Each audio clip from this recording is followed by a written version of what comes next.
Bueno, muy buenas noches para todos. Buenas noches. Buenas noches. Buenas noches. Gracias por acompañarme en este ratico.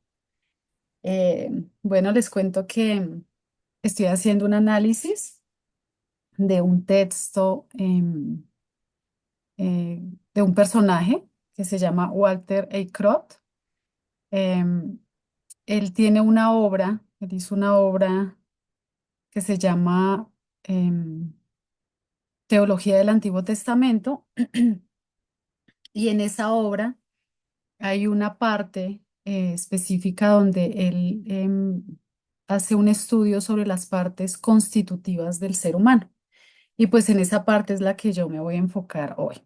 Entonces, precisamente estoy haciendo un análisis de lo que él estudió, de todo su proceso en cuanto a esa forma en la que el hombre está, en la que el hombre está formado, en la que fue diseñado, y él le llama así partes constitutivas del ser humano y es desde una perspectiva del Antiguo Testamento, o sea, a partir del hebreo del Antiguo Testamento, del pensamiento hebreo. Bueno, entonces, nuevamente muchas gracias a todos los que están presentes, gracias por acompañarme. Y bueno, entonces, permítame, espero que se vea acá, perdón, listo. Entonces, digamos que el autor, es específicamente Walter A. Kroc, en su texto, en este texto que estoy analizando partes constitutivas del ser humano, él nos muestra cómo el ser humano es, digamos, un diseño complejo, ¿sí? Muy complejo, en la creación de Dios. Y él muestra que es único en esa creación. Entonces, digamos que sabemos como hijos de Dios que fuimos diseñados, ¿cierto? Que fuimos creados, pero aparte de nosotros, Dios hizo una creación, ¿cierto? Permítame por acá, voy a cerrar los micrófonos. Listo. Em, Dios en su creación, acordémonos que Dios hizo el universo, ¿cierto? Dios hizo la tierra, todo lo que hay en la tierra, y también hizo el ser humano. Pero de toda la creación que Dios hizo, de alguna manera, el ser humano es un diseño único, ¿sí? Una obra única del Creador. Y digamos que de la forma en que está compuesto el ser humano, todo lo que de alguna manera compone al ser humano, muestra que es un diseño complejo, único de Dios, ¿cierto? Y él muestra que el ser humano en su estudio, pues obviamente lo conocemos por la palabra, pero él en su estudio muestra que el ser humano está hecho, creado de una parte física como muestra acá, del polvo materia y de una parte espiritual, ¿cierto? Nosotros no solo somos esta parte física que vemos, sino hay una parte espiritual también. Por ejemplo, en Génesis 2:7 dice el Señor, entonces Jehová Dios formó al hombre del polvo de la tierra. Entonces, ese texto nos está mostrando como esa parte física en la que el hombre está diseñado, de materia. Pero aquí, por ejemplo, en Job 32:8 nos muestra, dice, ciertamente espíritu hay en el hombre y el soplo del Omnipotente le hace que entienda. O sea, hay una parte física, ¿cierto? Pero también hay una parte espiritual, intangible, que no vemos. Y es la que el Señor está diciendo que introdujo en el ser humano el espíritu. Y también cuando dice soplo, está hablando de otra parte también, de esa parte intangible. Entonces, como dice, se refleja todo ese diseño, tanto físico como espiritual, se refleja en términos hebreos que están allí en el Antiguo Testamento, como por ejemplo, ruach, que es un término hebreo que significa espíritu, nefesh, que significa alma, Neshamah, que significa respiración, Lev, que significa corazón, Etzem, que habla de los huesos o se refiere a los huesos, y Basar, que está hablando de la carne. Estos diferentes componentes del ser humano nos muestran cómo se articula la vida humana en sus diferentes aspectos. Entonces, el ser humano, para que pueda, digamos, ser un ser como tal, pues necesita de todas estas partes. ¿Listo?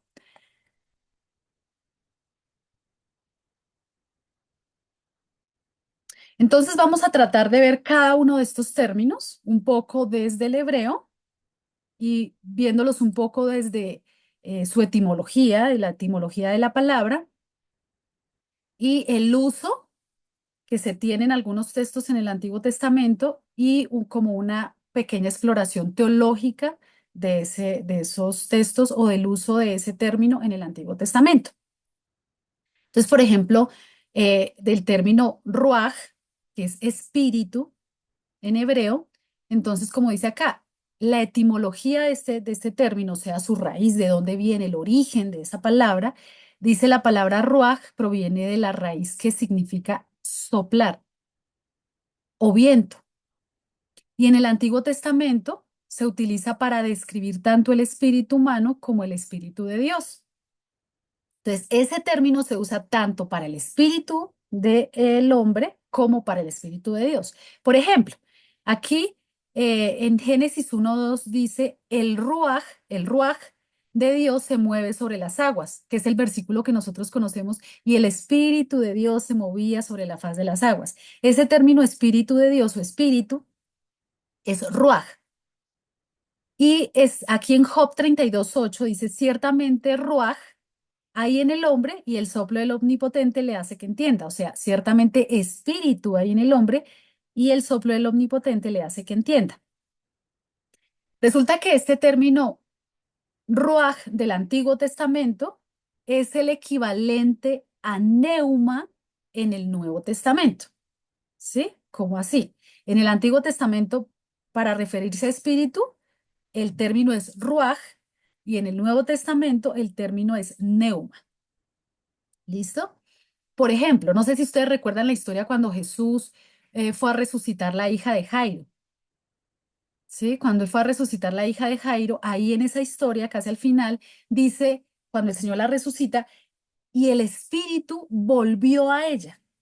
Entonces, ese término espíritu que vuelve a ella y ella vuelve a recobrar la vida, ahí se usa es neuma. Solo quería como mirar el equivalente en el Nuevo Testamento. Entonces, digamos, una pequeña exploración teológica de ese término en cuanto em, al autor que estoy exponiendo en esta noche. Él dice, el ruaj en el ser humano, según Eichrodt, es el espíritu individual que Dios da y se relaciona con la vida interna y espiritual de la persona, incluyendo emociones y deseos. Aunque es diferente del Espíritu de Dios, el Ruaj en el ser humano refleja una parte de la vida divina en la tierra y es fundamental para entender la naturaleza humana en la teología del Antiguo Testamento. ¿Sí? Entonces, de alguna manera, ese espíritu refleja como la divinidad aquí en la tierra, porque recordemos que somos hechos a imagen y semejanza de Dios. Ahora, veamos el término alma. Entonces ya vimos el término espíritu. Ahora vamos a ver el término alma, que es otro término que se usa en el Antiguo Testamento para una parte que compone el ser humano. Y en este caso es nefesh. La etimología de nefesh, dice, se traduce comúnmente como alma, pero su raíz implica soplo o vida. O sea, eso significa el término. ¿Y en qué lo hemos usado en qué textos en el Antiguo Testamento? Por ejemplo, Levítico 17:11 dice, porque la nefesh de la carne está en la sangre. Ustedes conocen ese texto, cuando dice, porque la vida de toda carne en la sangre está, ¿cierto? Entonces, cuando ese término vida en el original es nefesh. También en el Salmo 103:1 dice, bendice alma mía a Jehová y bendiga todo mi ser su santo nombre. Entonces el término que dice bendiga o alma, ese alma en el original es nefesh. Y el equivalente en el Nuevo Testamento, o sea, en griego, para alma es psique. Bueno. solo como para que lo tengamos ahí presente. Entonces, según el autor dice, el nefesh, según Eicrop, es el alma o vida del ser humano que abarca la energía vital y las emociones. No es algo separado del cuerpo, sino que representa la totalidad de la experiencia emocional y espiritual de la persona, incluyendo sentimientos como alegría, tristeza y amor. Este concepto subraya que el ser humano es una unidad creada a imagen de Dios con dignidad y valor. O sea, este término se usa de alguna manera para mostrar que el hombre tiene dignidad y un valor especial en la creación. Em, Algo que quería resaltar, se me fue. Ah, bueno, por ejemplo, dice que cuando se habla de alma, de alguna manera está mostrando como las emociones del ser humano. Por eso aquí en el Salmo 103:1 dice, bendice alma mía. O sea, está mostrando como esa parte emocional también en ese término, allí cuando quiere bendecir, que su alma bendiga al Señor. En cuanto al término respiración, que es otro término que se usa, que compone el ser humano desde el hebreo, es neshamah. Este término neshamah, en su etimología, su origen, dice neshamah significa respiración y se asocia con el aliento vital que Dios insufla en el ser humano. Por ejemplo, ¿en qué momento se dio en el Antiguo Testamento? En Génesis 2:7, cuando dice Jehová Dios formó al hombre del polvo de la tierra y sopló en su nariz neshamah de vida, aliento de vida. Entonces, ese término aliento está hablando de Neshamah y está hablando de respiración. En Job 32:8, que ya lo habíamos visto, pero habíamos visto esta primera parte, ciertamente espíritu, entonces sigue diciendo espíritu hay en el hombre y el Neshamah y el aliento del omnipotente o el soplo del omnipotente le hace que entienda. Entonces este término y el soplo del omnipotente en el original es Neshamah. Es el equivalente ya en el Nuevo Testamento en griego a Noé, que también pues, se refiere a aliento. Bueno, en cuanto a una pequeña reflexión teológica que hace el autor, dice, dice la Neshamah, es el aliento de vida que Dios da al ser humano, perdón, según Eicrop, representa el poder de vida divina y se enfoca en la respiración como símbolo de existencia. A diferencia de Nefesh, que abarca emociones y la vida interior, la Neshama está más relacionada con el aspecto físico de vivir, pero también simboliza la conexión espiritual y la autoconciencia del ser humano.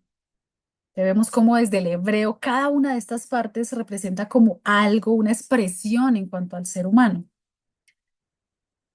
Ahora otro término que se usa en el Antiguo Testamento, de los que componen al ser humano, es el corazón, ¿sí?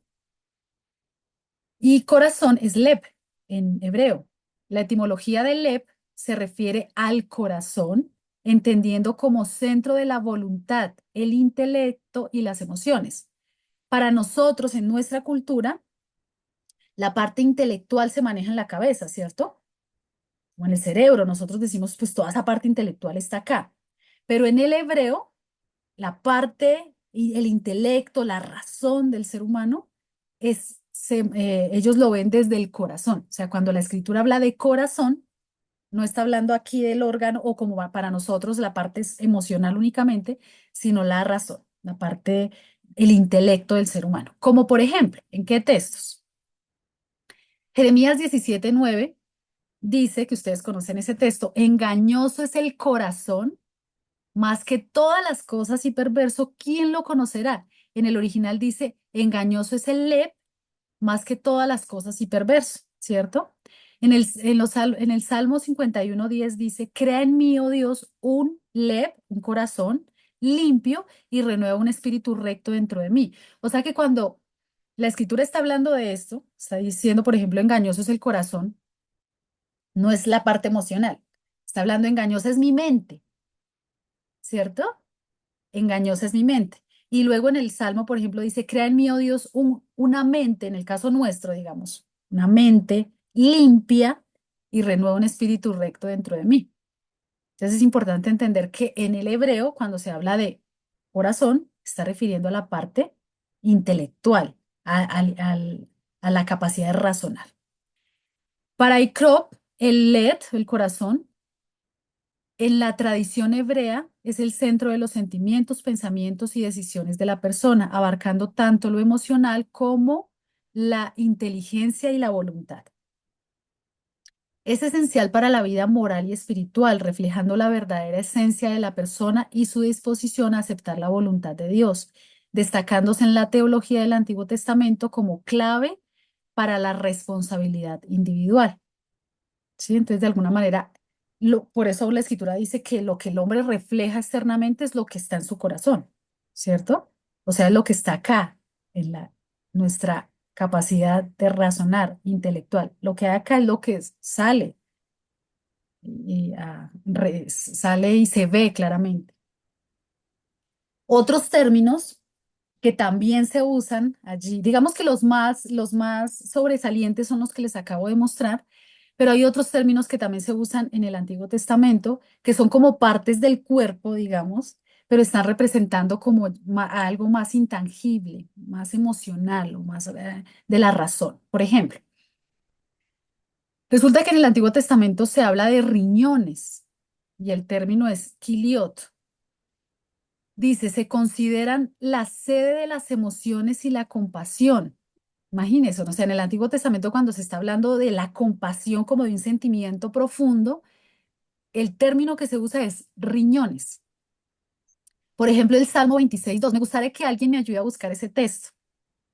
Una Biblia por ahí veloz que tengan a la mano, que me ayude a buscar el Salmo 26:2 y miramos qué dice y analizamos un momentico ese pasaje.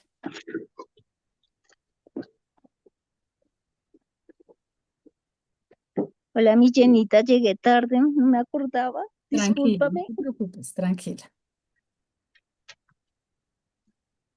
Me avisa cuando alguien lo tenga ahí.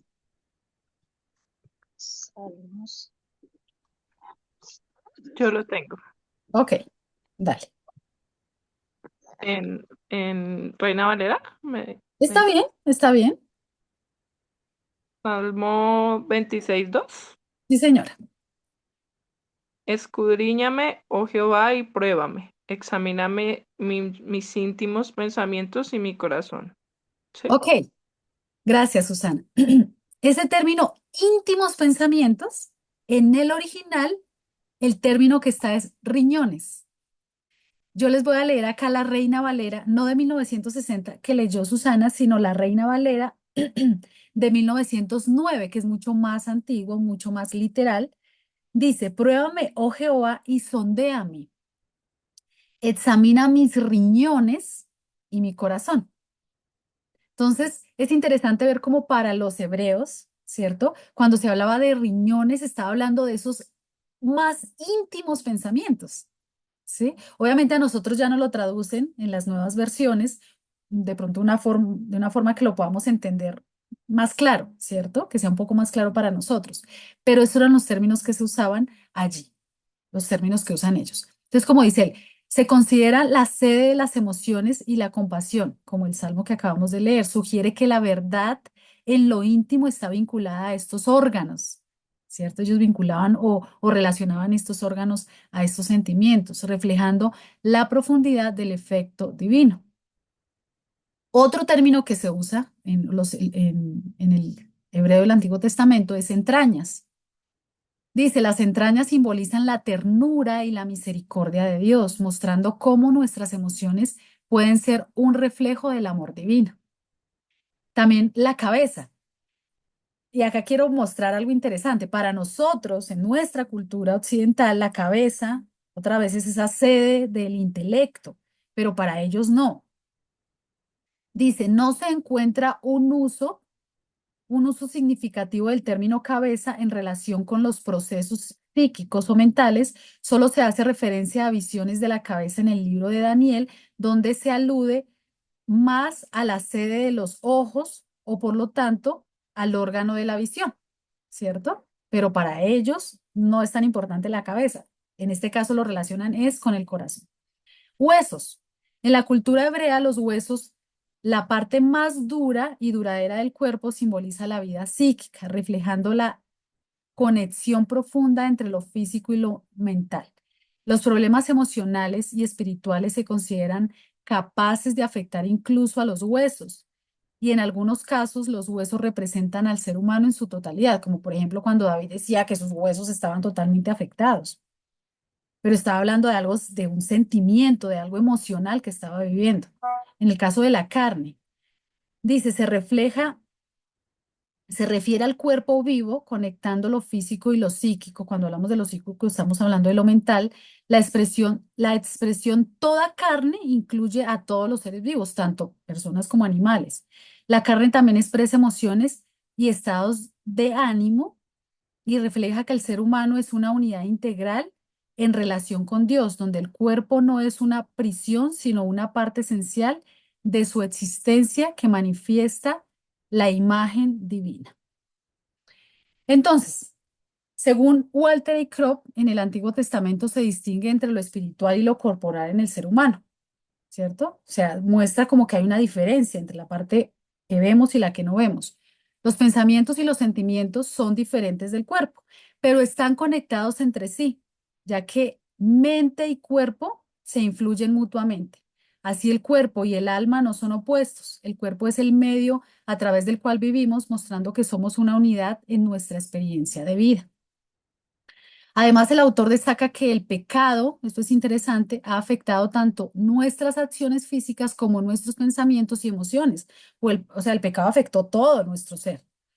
Pero por esta razón, la redención lograda por Cristo mediante su sacrificio en la cruz abarca todos los aspectos de nuestra vida, cuerpo, emociones y relaciones.